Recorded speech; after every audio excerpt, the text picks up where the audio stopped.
నేడు ఢిల్లీలో ఇండియా కూటమి సమావేశం జరగబోతోంది. సమావేశానికి కూటమి పార్టీల నాయకులు హాజరు కానున్నారు. బెంగాల్ మాజీ సీఎం మమతా బెనర్జీ కూడా హాజరు కాబోతున్నారు. సమావేశానికి ఆప్ దూరంగా ఉండనుంది. సమావేశానికి 23 పార్టీలు వస్తాయని కాంగ్రెస్ ప్రకటించింది. 5 రాష్ట్రాల ఎన్నికల తర్వాత తొలిసారి ఇండియా కూటమి భేటీ కాబోతుంది. సమావేశంలో తాజా రాజకీయ పరిణామాలు, భవిష్యత్ కార్యాచరణపై చర్చించనున్నారు. సీజేపీపై చర్చిస్తారా, కేంద్రంపై ఎలాంటి పోరాటం చేయాలనే దానిపై చర్చిస్తారా అన్నది ఆసక్తికరంగా మారింది. సమావేశానికి స్టాలిన్ దూరంగా ఉండనున్నారు. ఇటీవల తమిళనాట ఆసక్తికర పరిణామాలు చోటు చేసుకున్నాయి. టీవీకే కాంగ్రెస్ మద్దతు ప్రకటించింది. దీంతో ఆ పార్టీతో తెగదెంపులు చేసుకుంది డీఎంకే.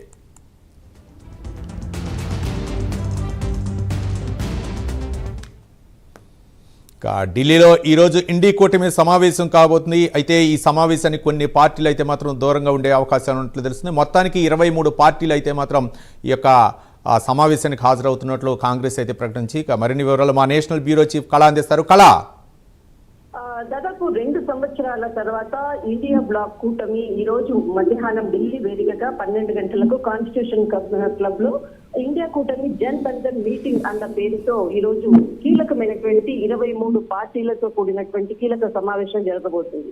దాదాపు 2 సంవత్సరాల తర్వాత ఈ మీటింగ్ కి చాలా ప్రాముఖ్యత ఉన్నటువంటి మీటింగ్ అని చెప్పవచ్చు. ముఖ్యంగా అంటే గత 2 సంవత్సరాల నుంచి కూడా అటు కాంగ్రెస్ ఇటు తృణమూల్ కాంగ్రెస్ మధ్యలో కొంత అంతర్గతంగా మాటల యుద్ధం జరుగుతున్నా ఎక్కడా కూడా మమతా బెనర్జీ చేసినటువంటి ఇండియా కూటమిపై గతంలో చేసినటువంటి కామెంట్స్ తర్వాత మొట్టమొదటిసారిగా మమతా బెనర్జీ ఈ రోజు ఇండియా కూటమిలో కలిసి కీలక సమావేశం నిన్ననే మమతా బెనర్జీ టీఎంసీ అధినేత అంటే ఇక్కడ తృణమూల్ కాంగ్రెస్ కి సంబంధించినటువంటిది మమతా బెనర్జీ ఢిల్లీకి చేరుకోవడం జరిగింది. 23 పార్టీలతో కీలక నేతలతో మధ్యాహ్నం 12 గంటలకు కాన్స్టిట్యూషన్ క్లబ్ లో జరిగేటటువంటి మీటింగ్ కి అందరూ కూడా దాదాపు 11 గంటల నుంచి ఒక్కొక్కరుగా అన్ని పార్టీలు నేతలు కూడా కాన్స్టిట్యూషన్ క్లబ్ కు చేరుకుంటారు. దాదాపు ఈ సమావేశానికి అజెండా అంటూ ఇప్పుడు వరకు ఇంకా అధికారికంగా ప్రకటించలేదు. కానీ కీలకంగా 2029 లో అంటే ఏదైతే 2029 లక్ష్యంగా సమావేశము అన్నటువంటిది గతంలో కొంతమంది చేసినటువంటి అంటే ప్రకటనలు అనుకోవచ్చు. 2027 లో జరగబోయేటటువంటి ఎన్నికల నేపథ్యము రాష్ట్రాల్లో జరుగుతున్నటువంటిది ముఖ్యంగా మనకు ఉత్తరప్రదేశ్ ఈ రాష్ట్రాలకు సంబంధించినటువంటి అనేక అంశాలపై కూడా చర్చలు.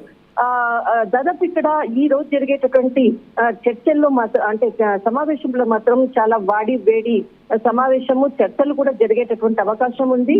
2 సంవత్సరాల తర్వాత అంటే ఇక్కడ ముఖాముఖిగా అటు రాహుల్ గాంధీ అనుకోవచ్చు, ఇటు టీఎంసీ అధినేత అనుకోవచ్చు, అనేక పార్టీలు కూడా కలవబోతున్నటువంటిది. దాదాపు ఈ రోజు మధ్యాహ్నం 12 గంటలకు కాన్స్టిట్యూషన్ క్లబ్ లో జరిగేటటువంటి కీలక సమావేశము అజెండా ఏముంటుంది, తర్వాత ప్రత్యేకంగా ఈ సమావేశానికి సంబంధించినటువంటిది ఇప్పటికే డిఎంకే పార్టీ అంటే ఎన్నో సంవత్సరాల నుంచి ఉన్నటువంటి అనుబంధం కాంగ్రెస్ తో అనుబంధంగా ఉండేటటువంటి డిఎంకే పార్టీ మొదటిసారిగా ఇండియా కూటమి సమావేశానికి అంటే రావడం లేదు అన్నది ఎందుకంటే తమిళనాడు ఎలక్షన్ లో జరిగినటువంటి ఇరు పార్టీల మధ్య జరిగినటువంటి అంతర్గత ఘర్షణలు అనుకోవచ్చు. ఘర్షణలు మీన్స్ అటు టీవీకే పార్టీకి మద్దతు తెలపడంతో ఒక్కసారిగా పార్లమెంట్ లో కూడా ఇటు తమ సభ్యులకు సీటును అంటే వేరే కేటాయించండి అంటూ కూడా ఇచ్చినటువంటి ప్రకటన.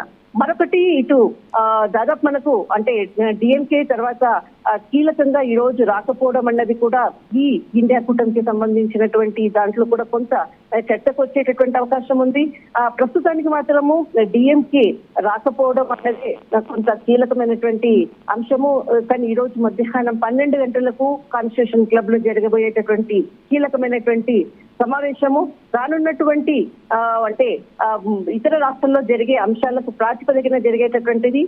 కానీ మమతా బెనర్జీ ఓటమి తర్వాత జరుగుతున్నటువంటి కీలకమైనటువంటి సమావేశం అనంతరము ఈ రోజు ఇండియా కూటమి బ్లాక్స్ ఇక్కడ మనకు జరిగేటటువంటి జన్ బంధన్ పేరుతో జరిగేటటువంటి కూటమి ఈ జన్ బంధన్ లో ఏ అంశాలను చర్చిస్తారన్నది వెయిట్ చేయాలి. రైట్, థ్యాంక్ యూ కళ.